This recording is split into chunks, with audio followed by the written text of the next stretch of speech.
So this is Kirsten. I am an innovation manager here at No Kid Hungry. A lot of the work I do is focused on summer meals, so I'm excited to be here and excited to connect you with some of the incredible people doing this work in the field. Sorry about that. There we go. All right. Thanks, Emily. So before we start, I want to say thanks to our generous supporter, the Arby's Foundation, for making this webinar series possible. This webinar series is hosted by the No Kid Hungry Center for Best Practices. For those of you who are new to our work, No Kid Hungry is a national campaign working to end childhood hunger by connecting kids to the healthy food they need every day, with a special focus on summer meals, school breakfasts, and after-school meals.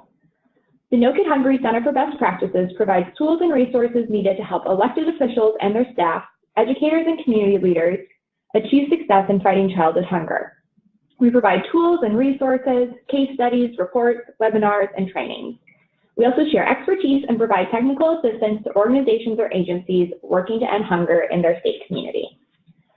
Recordings and slide decks from this year's webinar series will be available on our website, which is bestpractices.nokidhungry.org. We'll see if I can do it right this time. All right. So, the goal of today's webinar is to understand some new models that sponsors are testing that seem to increase access to summer meals in hard-to-reach communities. The three women that you're going to hear from are all located in rural places and all have a unique set of challenges that they're working to overcome. The first part of the webinar will function as an overview of the Summer Food Service Program to ensure that everyone has a base-level understanding. Then we'll spend a little bit of time talking about the need for innovation as it relates to summer meals, and then you'll hear from our three incredible guest speakers. Like Emily said, we're going to be taking questions throughout the webinar, so feel free to jump in with questions in the question box when you have them, and we'll have a chance to ask each of our speakers a couple of questions before we hear from the next speaker. So today you're going to hear from me a little bit, but mostly three other incredible women. Our first speaker of the day is Kathy Alexander. Kathy is a food service director in a rural part of Vermont, and she is awesome. Then you're going to be hearing from Jen Ogilby. Jen is a summer meals coordinator at the Social Innovation Laboratory, and she's been piloting a really interesting model. And then last but not least, you'll hear from Rhonda Neidig, and she's a project facilitator at Prairie Family Center, which is located in Burlington, Colorado. So like I said, for those of you who are new to summer meals, we wanted to start with a little bit of overview about how this program actually works. So the Summer Food Service Program, or SFSP, is a federally funded, state-administered, and locally sponsored program of the USDA that allows children to access nutritious meals free of charge when school's out. Schools also have the option of serving summer meals through the National School Lunch Program Seamless Summer Option. There are a few important program requirements that I wanted to mention. The first is the congregate meal requirement. As most of you know, in order to be compliant with the program, all meals must be consumed on-site in a supervised setting with other children present. For meals to be served in an open environment, schools have to be located, or meals have to be served in an environment that's considered area eligible. And there are lots of different ways that you can determine this. Most people use census tract data or information from the local school. And then there are some requirements around what types of meals you serve. It's usually a combination of two of the meals below, so breakfast and lunch, breakfast and a snack, lunch and a snack, supper, and the only unallowable combination is lunch and supper. One important thing to note is that there's no ceiling on the amount of money available or the number of children that can be fed through this program. So as long as sites are approved through the state agency and meals are served in compliance with federal regulations, the only limitations are identifying children and their families where they spend time and uncovering the best ways to reach these children in your targeted community. Before I move on, there are a few terms that I wanted to make sure that everyone understands. So in the program, there are sites and there are also sponsors. Sponsors are the people who are operating the program, who receive the funds from their state agency. These people have financial responsibility of the program and are often responsible for making sure that food is served at the sites. And then the sites are the places where food is actually served to the kids themselves. So a sponsor can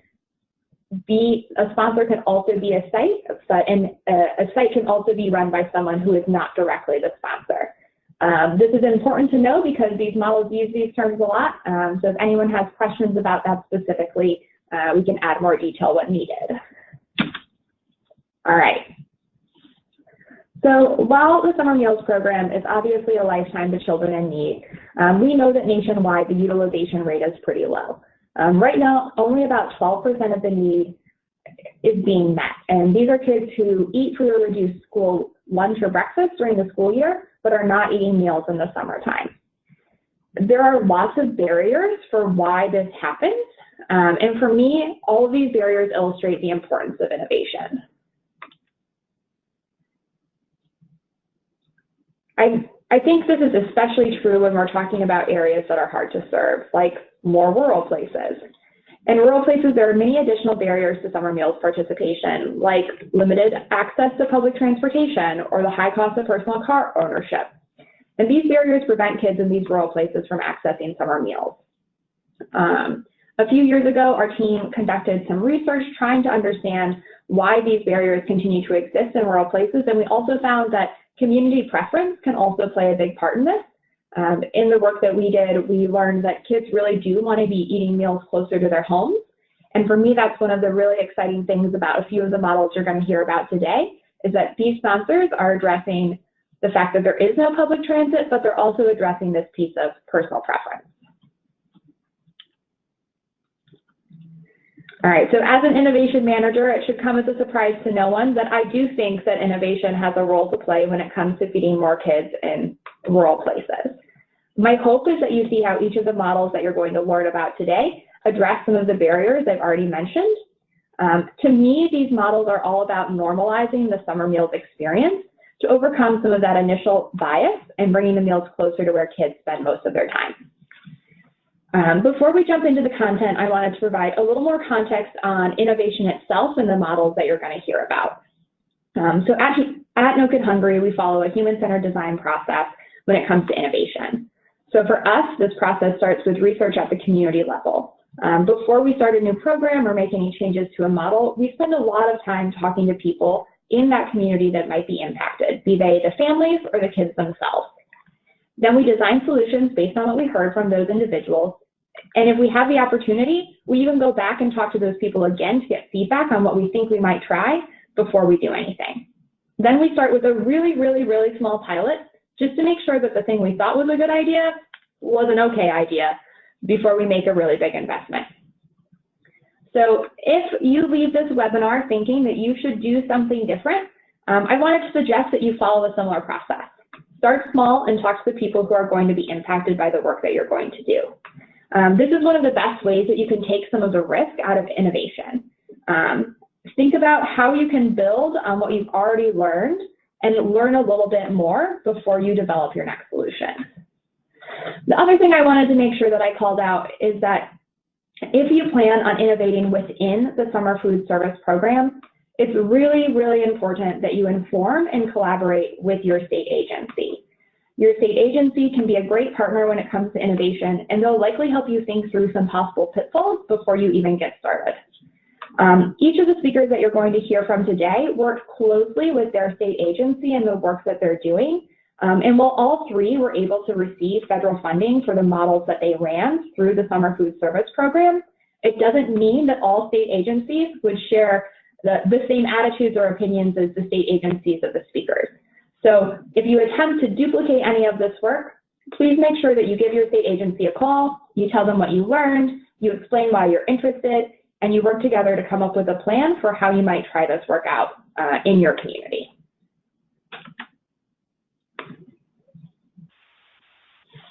So with that, I'm happy to pass it over to our first speaker. So Kathy, the floor is yours. Hey, thank you so much. Hello, everybody. My name is Kathy Alexander. I am the director of the Mount Abraham Unified School District and the Addison Northwest School District in Vermont. We're located in Addison County, Vermont.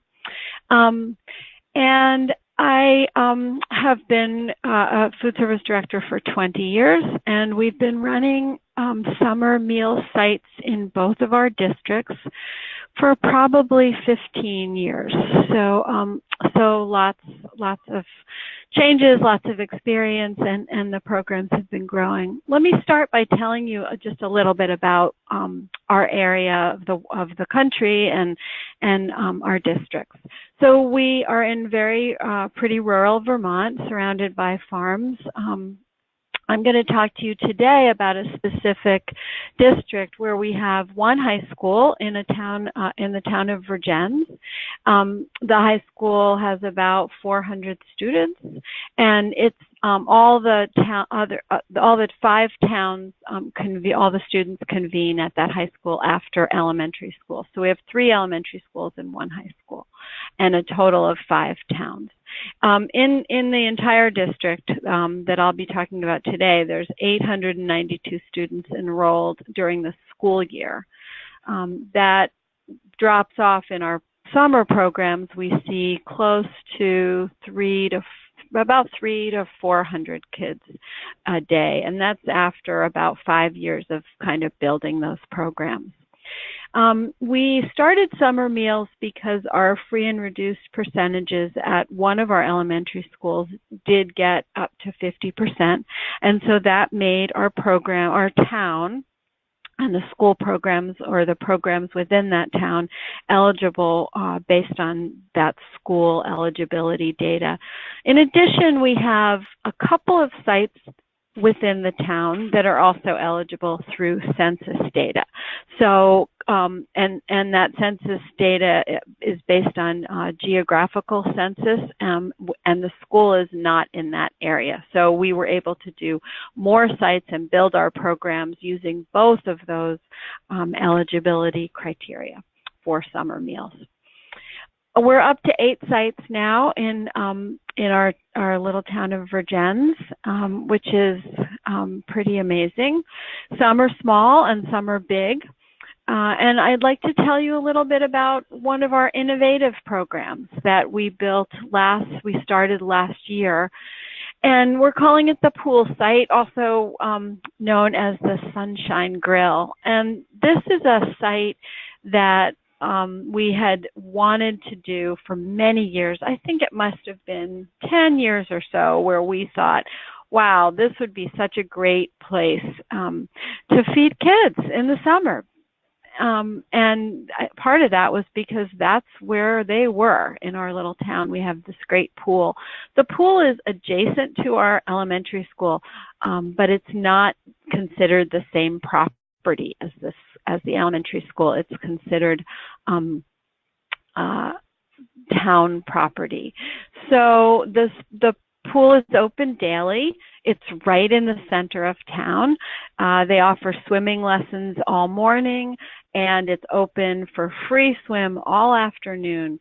So there's really kids there from about 10 o'clock in the morning till 4 or 5 in the afternoon. So one of the things we knew about this site is that's where kids are.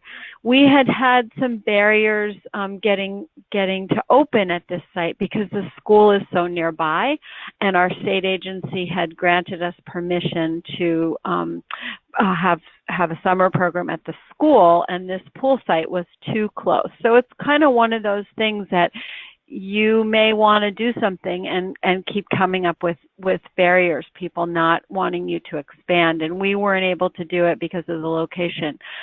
But we did have a couple circumstances that led us to be able to change things around. And we'll go to the next slide and I'll tell you a little bit about that.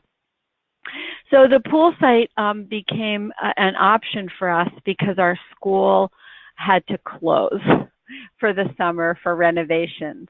And so the reason we couldn't do both the pool site and the summer site was because of proximity. They were too close to each other, and we were not able to open a new site in that close a proximity. But we knew that the pool site, even though it was so close, was really the place to be, because kids who were at the pool did not necessarily come over to the school.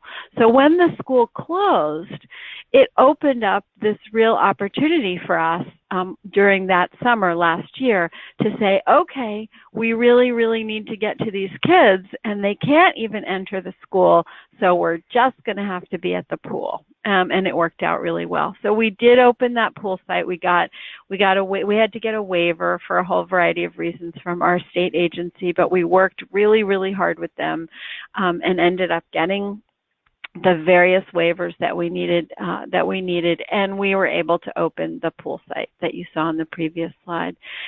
I think some of the success of this site had to do with the fact that we were really, really, really in the center of where things were. We weren't off in the school where kids had to kind of find us, even though we had signage and all that kind of thing. We were right out there, and not only could they see us, but they could smell us, and they could hear what was going on, and they could come over and see the grill running, and it was really enticing. And I think it really led to the great success that we had.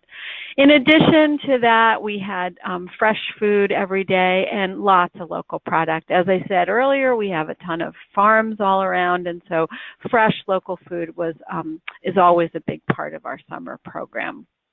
You can go to the next slide.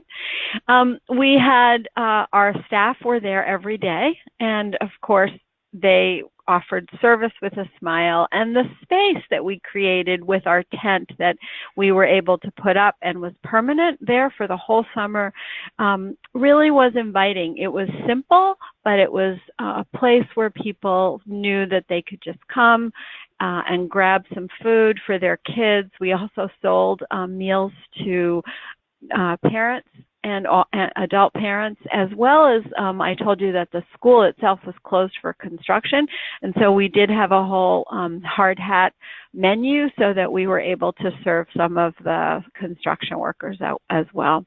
So here's a great picture of kids who were having summer meals, and this was a pretty typical scene every day. And I think in addition to a free meal, families discovered that when they came to the pool site to swim, they were also able to gather together as families, and their kids were seeing their friends, and it was more than just going to swim lesson or having some free swim time. So keep going. Thank you. We did a couple things to make the meal itself more than just burgers and hot dogs on the grill.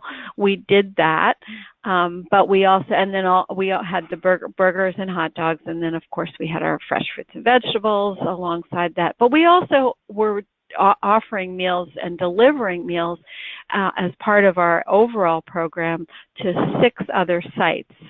And so and those meals were unitized because they were all being delivered from a central kitchen.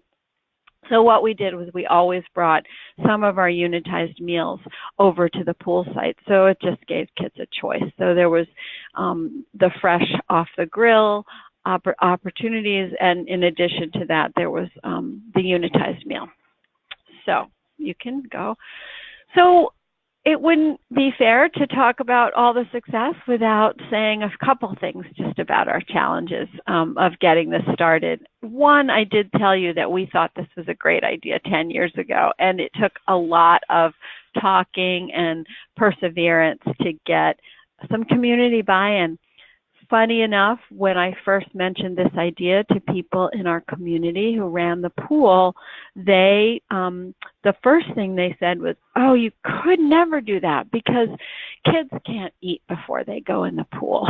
So that was some of the first obstacles that we had to get over around, ideas about eating around this particular community center.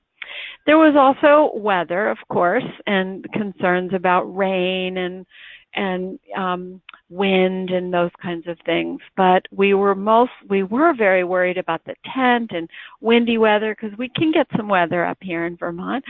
But in fact, it worked out really well. We had a great tent that was very rugged. It stayed up all summer, and we were open. We were initially planning to close when the weather was bad and it rained, because we didn't think we'd have any kids. But we'd built up so much interest in our little community that we opened every day last summer, and even in the rain. And we just all the kids kind of crammed under the tent with their parents and had their meal, and it was almost more fun that way. So temperature control, because we were outside, we didn't have refrigeration, and so that was a big concern and something we had to work really hard at, making sure we had really, really good coolers, and that we packed them with ice and ice packs. They weren't out for very long. We were there for maybe 2.5 hours. So we felt comfortable, but it was a lot of, making sure that we had the right equipment so that we could control temperatures well, and do a good job. Our staffing was a little bit of a challenge, because we had to find people who could help us cart everything over from our central kitchen, which was about 3 miles away. But we did. We overcame that obstacle as well. And then our staff had to do some setup every day. But after about the first couple of days, it became very routine, and they had they had it down, basically. And we know that. We know how the school kitchens function, and people are so good at just getting what they need done and figuring out systems.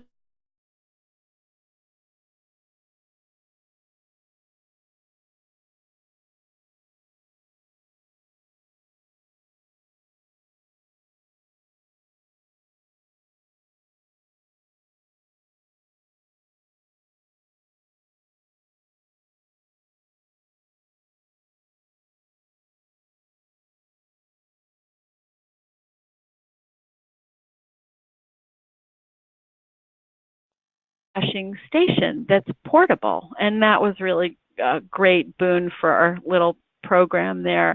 So it was set up every day, and it was on wheels, and it got filled with water, and kids could maintain safety and good hygiene every day, in addition to getting their meal. Okay, I have one more slide, I think. So overall, the idea was, go where kids are, and that's, go where the most kids are, and where they want to be in the summer. And we followed that trail, and it did take us a while to make it a thing, but we're excited, because we're going to do it again this year, and we do have approval from our state to do that again, and we're super excited. So the bottom line is, we were there for 34 days.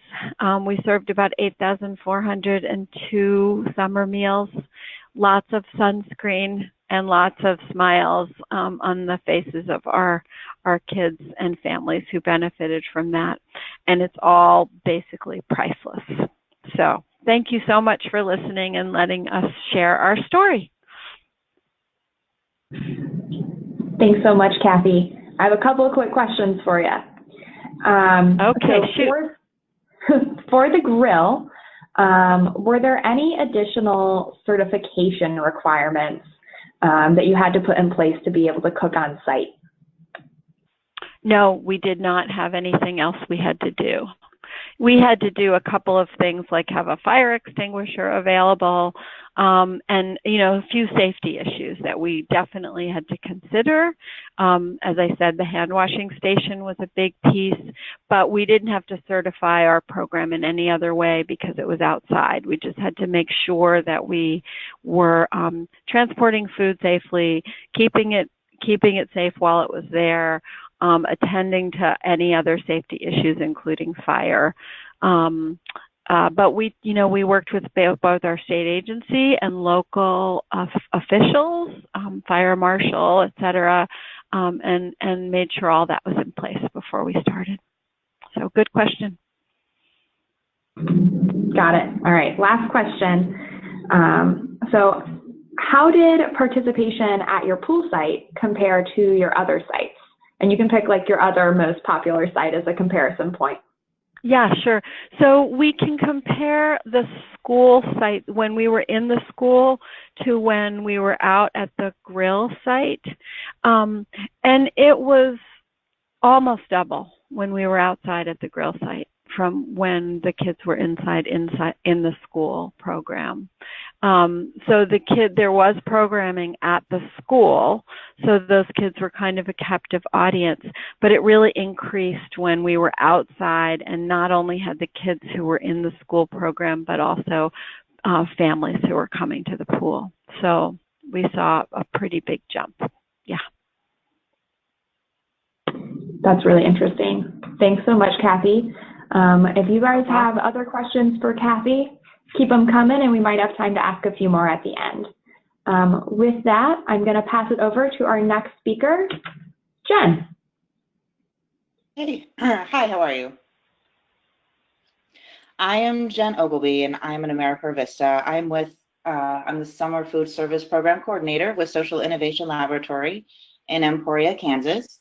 I'm the manager of that pop-up restaurant. It operated in Cottonwood Falls, Kansas in the summer of 2017, and we will be in operation again for this summer.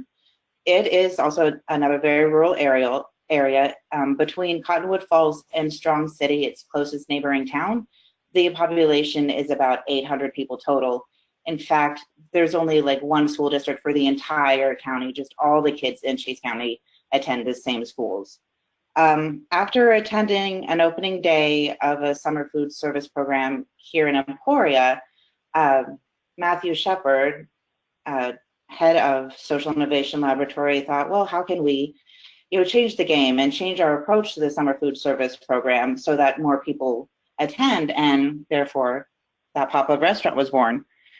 So first of all, with nearly 21.5 million kids in the US eligible for free or reduced meals, 3.2 million of those kids nationwide received a meal. And in Kansas, our utilization rates are only between 7 and 9%. However, in our first year, our utilization rates were at 25%. In Kansas, 1 in every 5 kids will face food insecurity, and nearly 50% of all of our kids qualify for free and reduced meals. During our school year, 350,000 meals will be served to a kid per day, but during the summer, that average is only 28,000 meals per day, and that's a lot of unserved meals. I'm ready to go to the next slide. So why create that pop-up restaurant? The 3 most commonly cited reasons for summer food service program underutilization are the variety of food or lack thereof. The quality of food can also be an issue, and the stigma that is often attached to receiving a meal at a food service site. Next slide, please. So we thought, well, what if we took the approach of a restaurant where kids eat free, like an IHOP or an Applebee's? Applebee's on Wednesday night, kids eat free. Just any other restaurant like that, and where adults can buy a meal. What if we made our food delicious? What if we changed the quality and the nutritional standards? What if we upped the variety and made it so that everyone was welcome? And by having adults pay for the meals, we have entire families able to participate in the summer food service program, and we attribute that to some of our success. Next slide, please.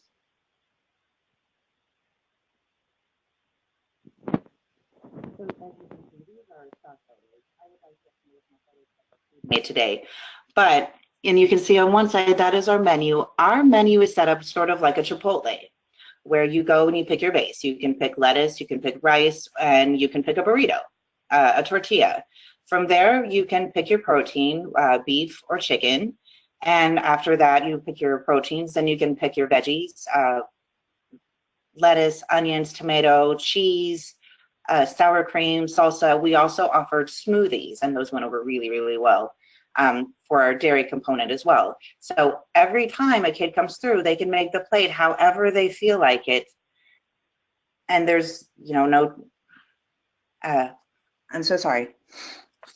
So, and doesn't that food just look more appealing than a regular sandwich and some carrot sticks? And at the summer food service program in Emporia, that was something that Matt had observed, was that the food was very, very simple. It was very basic, and it was very, this is what you get. And that is something that he wanted to change. So that's why he thought this open menu would be a really good way to do that. Also, because the kids can personalize their meals, we keep things like fruit or packages of crackers and other items on hand that can easily be added to the plate to make sure that it is nutritionally compliant and can still be reimbursed. So if they didn't put any veggies on their burrito because they're not a fan of lettuce or tomatoes, we put a cutie or some applesauce on their plate, and now they are compliant. Next slide. So why is it innovative? What made it work? We had very strong community partnerships. The business owners got involved. In fact, one of them, the owner of the Smoke Shack in Strong City, unfortunately that venue is no longer there, but he let us borrow that for the summer. This summer, we have permission from the City Council to utilize the community building at Swope Park, just up the hill from the pool. And that way, we're hoping that we can further increase attendance by being closer to a pool where more kids are playing. We've also found wonderful partnerships with Kansas Appleseed, and the Kansas Department of Education has been more than helpful and supportive. Our branding is completely original. It is an original logo. We have a restaurant website. Our Facebook and other social media is very active. It just adds to that look and feel of this is a restaurant where kids eat free and adults can come and have a meal too, instead of this is a summer food service program where you will receive a free meal based on your income. The open menu ordering went over really well. Everyone enjoys being able to make their own plate the way they like. By serving all the community members, we had higher attendance because entire families came out. And there were even a couple of people who would stop by like on their way home after work and grab a burrito for dinner and go home. And that's great. That money goes right back into the program. We emphasize the quality and, like stated before, the options for compliance. The cuties on the side, package of crackers, making sure that those are kept on hand so that each plate we can make sure that they do remain compliant. So what are some lessons that we learned? Oh, our amazing results, yes. So our utilization was 190 youth meals. Kansas average for a summer food service program site is about 7%, but our program had 25%. And that was because there was no stigma. In fact, many people who came for the first few times did not know we were a summer food service program. They just thought we were offering food. 214 adult meals were served at $5, about 500 calories per meal. So this was very nutritious and not processed. For the smoothies, that was really easy. We just used a cup of frozen fruit, 1 box of milk, and threw in just a very little bit of sugar for taste. And if you use the TP or that pop-up restaurant model, you will want to have somebody just on smoothies because you will go through those like crazy. Our first lesson, we learned start small. We just did 2 nights a week, and we found that was better because it gave us an idea of how the meal service would flow, how long would it take to prepare, and about how many people are going to be attending these services. You don't want to under prepare or over prepare either. That would create food waste. We discovered that having somebody with food experience is good because that kind of helps you understand the preparation and meal service flow, and also you're already familiar with health department regulations. As a summer food service program, and because we were selling meals, we still had to do all of the inspections and still go through all of the same standards as any other restaurant. Outdoor sites are tricky, and that is due to the weather, especially in Kansas. It can be raining 1 minute and sunny and 85 the next, and then snowing in 10 more minutes. So an indoor site for us is better. Reliable volunteers were needed for each meal service to ensure that it continues through the summer without having to cancel meals. That was something that we have run into before, so just making sure your volunteers can make it for every scheduled date is a must.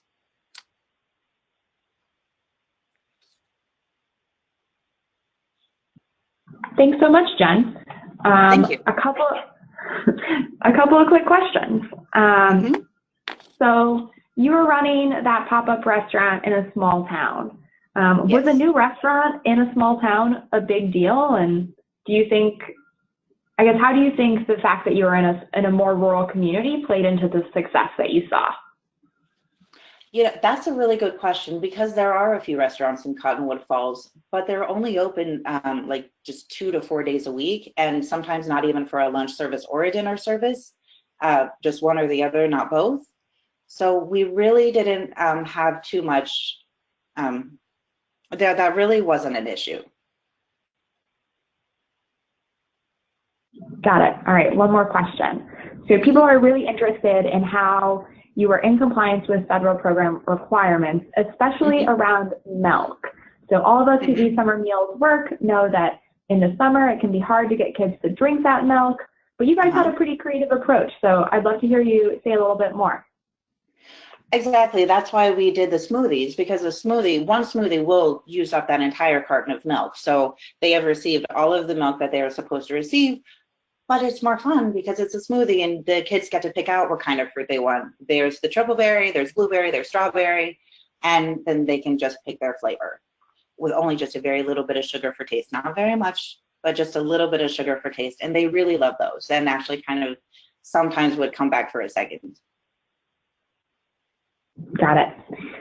Would you be willing to talk a little bit more about your staffing? How many people were staffing the pop-up restaurant and what roles did those people have? In our first year, the staffing was done by Matthew Shepard, his daughter, and a couple of other volunteers. So it was a staff of about 4 to 6 people. Everyone would help out with the preparation. And then you're going to have one person taking the orders and kind of keeping track of, the paperwork and making sure that the meals go out and the plates go out compliant.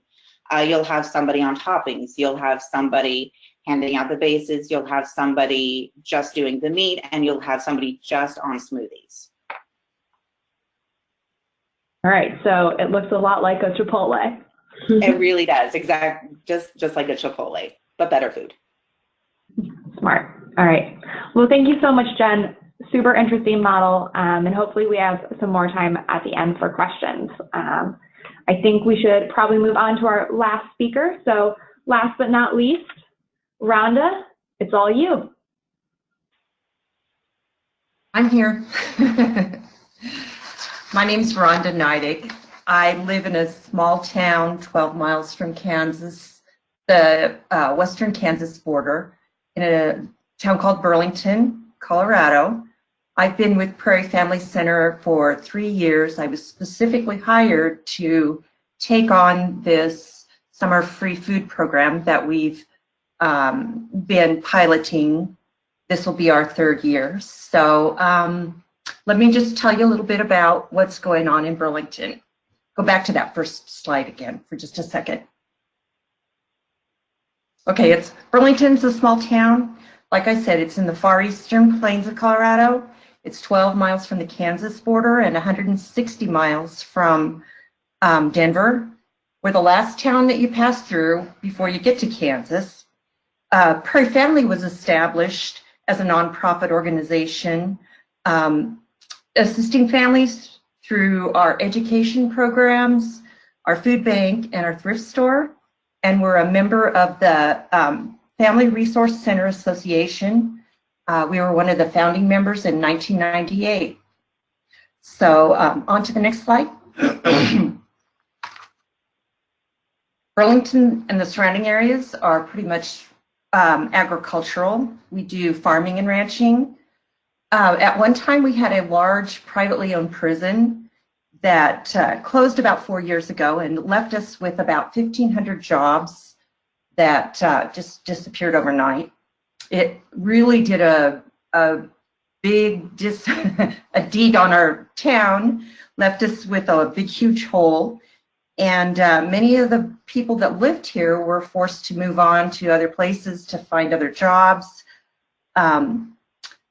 And those who stayed found employment, but found that their pay was a lot less than it was at the prison. It also, our rent tends to be a little bit higher and the pay scale lower, so it created some problems there with income earners. A lot of our families are single parents or one income earners. And summer becomes a really hard time for these families, being that school is out and the meal expenses increase. Another problem that we discovered is a lot of our families did not have ways or means of transportation to take children to the free food summer program that was already in place. And that's why we found that the results were really good for our Home as Sites program. It allowed families to feed their children as well as opening their homes to other children. And each summer, Prairie Family hosts a free breakfast and lunch through the Summer Free Food Service program in conjunction with our school district's summer school program. So we provide the meals, the breakfast and the lunch for them during the time that first month after school's out. We provide those meals for them. And so in 2017, we received a grant through Share Our Strength to develop a pilot program that complemented this program already in place. And that helped us continue those breakfasts and lunches through those home sites. And what we did was we established home sites throughout our town and into our rural area, and built up a program that we delivered meals to different types of meals to each home site. Again, the thing with the home sites was that you had to have children from outside the home besides just your own children. They had to be invited to your home. So that's how we established that home site. We had 19 sites our first year. They were both rural, which meant that they were outside of Burlington, and we had local, those in town. We built this from the ground up. We started with just an idea that they had given us, and we kind of took it from there. And with the help of No Kid Hungry, we got this pilot going. We did it for 10 days the first year. And we provided each site with a manual that had all the instructions, all of the paperwork that they needed to do. It explained all the forms, had the contact numbers, all the menus and everything that would be provided through this. Our meal plan included 4 different approaches. They included, go back to that last site, the last slide, because it goes over a little bit of what we did. 4 different. We did a pre-prepared hot meal that we delivered. We did a pre-prepared frozen meal. We did meals prepared at the home site using ingredients that we provided. And then we did another test with meals prepared by the site where they shopped and using a recipe, grocery list, and a gift card to our local grocery store, and then they prepared the meals along with their children. So then going now to the next slide. The drivers delivered breakfast, went back to the sites again at lunch on our local sites.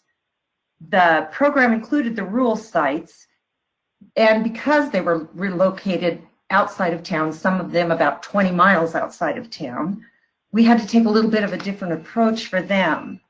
Instead of doing the local type thing, this is what we did for the rural sites in our first year. We delivered a week's worth of breakfast to each site according to the meal that we had already, or the menu that we had already established. We delivered several lunches at a time. Some were pre-prepared, some were just the ingredients again. And then we also did the same as we did with the local, where we gave them the recipes, the menus, and the gift cards, and they came to town and shopped and then went home and prepared these meals. That was our first year. The next slide, please. Our second year, we had a lot of changes.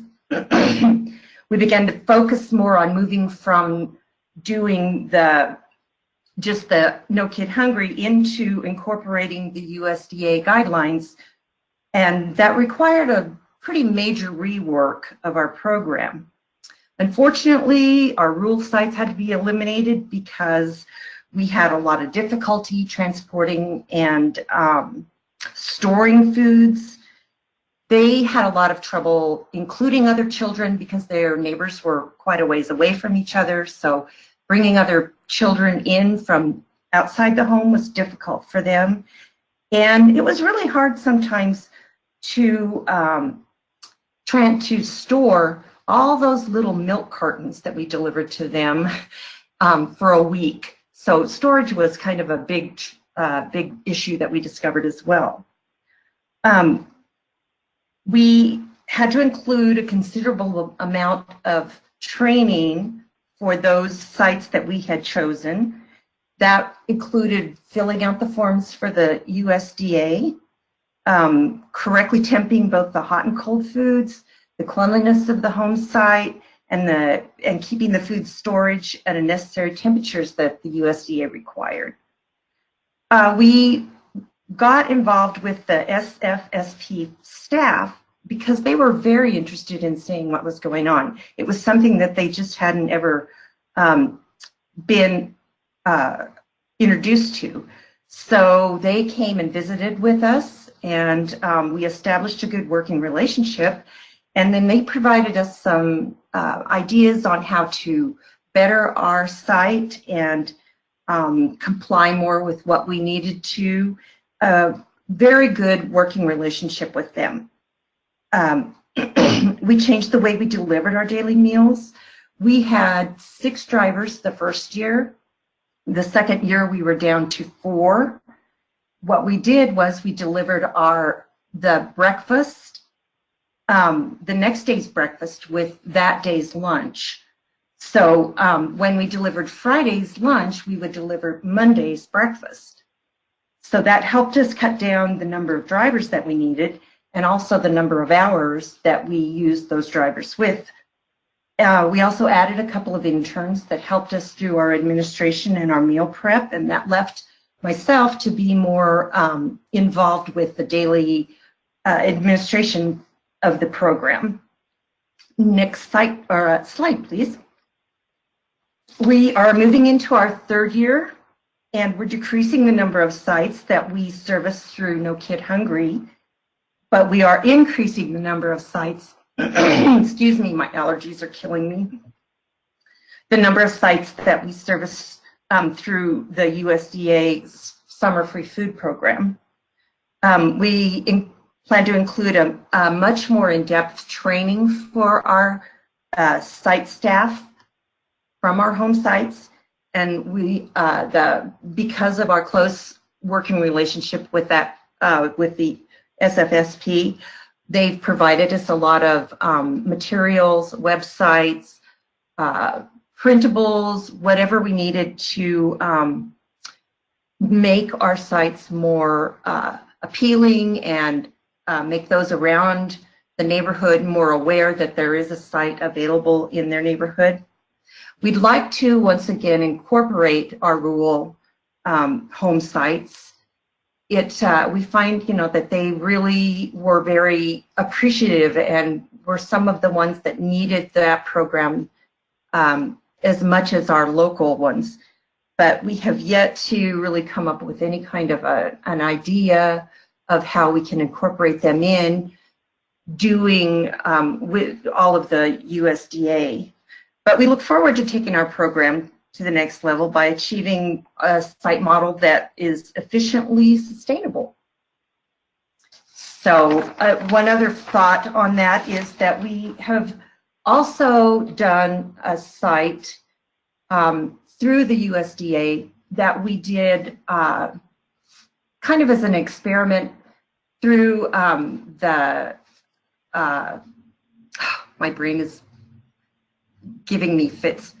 Our low-income housing, we did a site there and had not a great turnout, but towards the end, it kind of got to where the word got around and we were starting to get more kids just about the time we were closing that model down. So we're going to try that again this year, and hopefully we can pull in more of those kids. We just felt like that would be a good place where we could get those kids out there, and there was a good saturation of those needing that extra help. So we're going to try that again, and hopefully that will be more successful this year.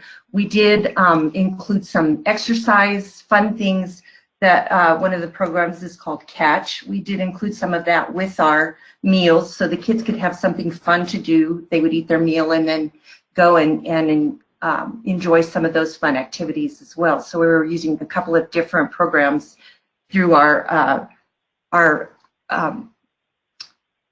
Prairie Family Center that we utilize through the low income and through the free food program. So that's my little spiel there. Thanks so much, Rhonda. A couple of quick questions for you. So during the first year when you were piloting this home sites model, were you using private funds or funding meals through through the Summer Food Service Program? The first year we did just through a private funding. We had a grant and we used that to do the, lay the groundwork for the next year where we took it more into subsidizing the USDA program. Okay, that makes sense. So during the second year, we got a question about how you were able to navigate your relationship with the health department and your state agency around preparing the meals. So during the second year when you were receiving funds through SFSP, were families preparing meals in their home, or were you guys delivering prepared meals to them? We were delivering the meals. Through our grant that we received the first year, we were able to purchase delivery bags that were insulated and came with hot cold packs. So we were able to use one bag for the cold and one bag for the hot. And it was required that those home sites temped both the hot and the cold before it was served. And again, fill out those forms and keep track of those statistics throughout the whole time that we did this. The second year we did 20 days instead of just the 10. And so they had to learn how to fill those forms out. And we did provide training for that, both in Spanish and in English. We did run into some things with the Spanish forms as far as the Spanish being able to understand the terminology. And we've talked about that with the SFSP people and said, hey, these people aren't really understanding what's been transcribed into the Spanish. And so we're working with them to hopefully get a better quality of translation for those people, because we found that they were just really struggling with that. But we did just provide the meals. They were prepared in actually the elementary school kitchen, and then we delivered them to each home site. Got it. All right. Thanks, Rhonda. All right. So it looks like we are actually not going to have time to take any more questions. So if you guys type a question in, we will follow up with you after the webinar. Sorry about that. So per some follow-up,